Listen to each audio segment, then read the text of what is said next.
Magandang buhay mga ka-Mispa. Welcome back to my channel, Mispa Adventure. Sa video ito, dadalhin ko kayo sa Bahay na Bato sa Luna, La Union. Ano ba itong Bahay na Bato? Bakit ito tinawag na Bahay na Bato? Dahil ang lahat ng makikita mo doon ay yari sa bato. Ang dagat doon, instead na buhangin yung makita mo sa dalampasigan, mga bato ang makikita mo. At saka, ang bahay doon, gawa rin sa bato. Lahat ng makikita mo doon sa loob, gawa sa bato. Meron siyang entrance fee, kaya lang nakalimutan ko kung magkano yon dahil medyo matagal na.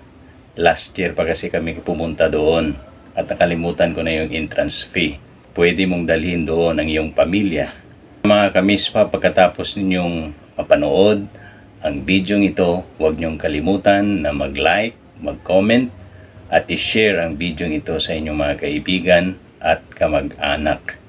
At sa mga baguhan pa lang sa channel ko, huwag niyong kalimutan na mag-subscribe at pindutin ang notification bell, select all, para updated kayo sa mga bagong video ko.